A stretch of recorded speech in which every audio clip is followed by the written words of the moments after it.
여러분들 안녕하세요. 성실한TV 엄현석 회계사입니다.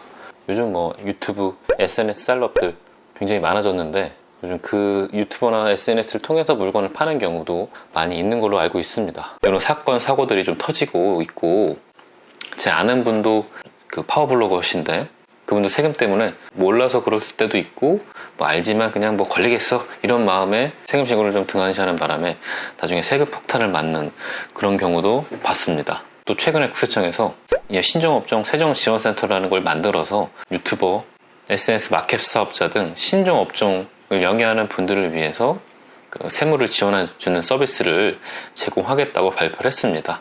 오늘은 이렇게 신종업종에 대한 세무, 어떤 것들을 살펴봐야 되는지 좀 알아보고요. 아까 말씀드렸던 제 주변에 그 파워블로거 세금 폭탄을 맞은 썰 풀어보도록 하겠습니다. 궁금하신 분들은 끝까지 봐주시고 구독과 좋아요, 알람 설정까지 무료인 거 아시죠?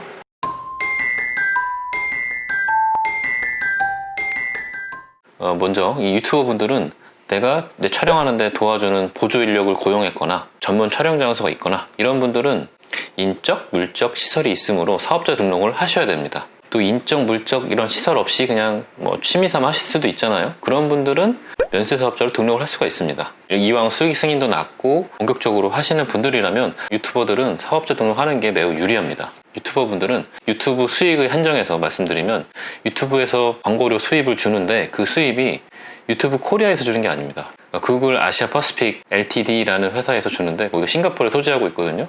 그 싱가포르 회사에서 계좌에 송금을 해줍니다. 그 송금해주는 금액은 영세율이라고 해서 부가세가 0원입니다. 근데 이 사업자 등록을 하게 되면 내가 유튜브 촬영하면서 들어갔던 매입 비용, IT 유튜버다, IT 유튜브 찍을 때마다 장비를 살 거잖아요. 그때 장비 샀을 때 낸 부가세를 환급받을 수가 있습니다. 내는 부가세는 없지만 매입세액은 공제받을 수 있기 때문에 사업자 등록하시는 게 부가세 입장에서는 훨씬 유리합니다. 종합소득세, 종소세는 사업자 등록을 하든 안 하든 똑같고, SNS 마켓을 운영하시는 분들, 이게 단순히 SNS 마켓이라기보다 어떤 카페를 운영하는데 그 카페를 통해서 회원들을 상대로 공구를 한다거나 아니면 인스타그램에서 물건을 판다거나, 제 아는 분이 파워블로거신데 어떤 일이 있었냐면은 공구를 해서 물건 팔았으니까 돈 들어온 돈도 있고 나간 돈도 있고 이렇잖아요. 자기 나름대로 세금 신고를 정확하게 하겠다고 해서 종합소득세 신고를 제대로 했습니다. 그런데 이분이 계속적으로 반복적으로 한 거예요.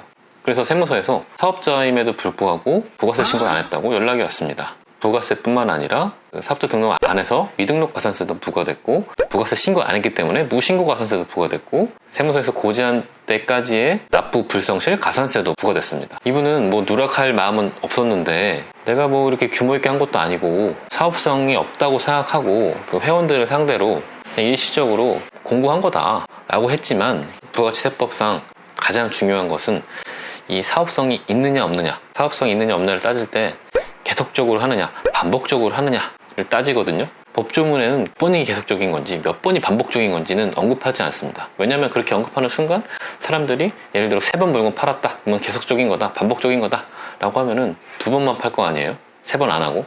이렇기 때문에 몇 번인지 구체적으로는 얘기 안 합니다.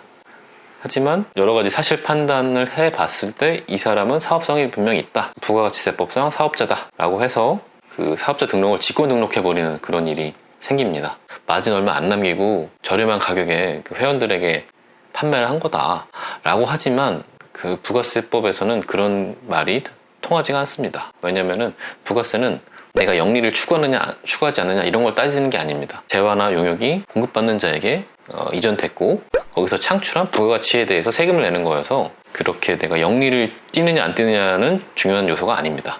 이 사업성 있게 계속적으로 반복적으로 했느냐가 더 중요합니다. 공구로 물건 파시는 분들 중에서 이런 문제 때문에 부가세 폭탄 맞는 경우가 꽤 있습니다. 실무적으로. 그리고 SNS를 통해서 물건을 파시는 분들 중에서 최종 소비자들을 상대하는 그런 사업을 하실 텐데, 직전 과세기간 수익 금액이 2,400만 원 이상인 분들은 이 현금영수증 의무가입 대상자입니다. 현금영수증 가맹점으로 가입을 하셔야 돼요. 이걸 또 안 하시면 미가입 기간 동안의 매출액의 1%의 가산세를 내야 됩니다. 사업자 등록을 꼭 해야 되는지 여쭤보시는 분도 있는데 이건 무조건 하셔야 됩니다.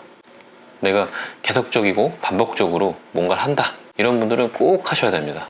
설마 걸리겠어 이런 마음에 그냥 안 하시는 분도 간혹 있는데요. 이런 분들 정말 깜짝 놀랄 겁니다. 내 거래뿐만 아니라 나의 부모님, 형제자매 물건을 보내줄 때 택배 기록도 있을 거잖아요. 그런 것들 다 조회가 돼가지고 뭔가 특정 주소에서 자꾸 배송이 된다. 뭐 이제 그 정보를 가지고 이 주소로 사업자 등록이 돼 있는지 안 됐는지 뭐 이런 걸 또 파악할 수 있다고 합니다. 사업자 등록은 사업 개시일로부터 20일 내에 하셔야 되고요. 만약에 안 하시면 사업 개시일로부터 해당 과세 기간까지의 공급가액의 1% 가산세를 냅니다. 굉장히 큽니다, 이게. 내가 부담했던 매입세액은 매입세액 공제를 안 해줍니다. 그러니까 세금 낼 것만 내고 뺄 건 안 빼주는 거죠. 더 궁금하신 사항이 있으시면 댓글 남겨주시고요. 저는 다음 영상에서 뵙겠습니다.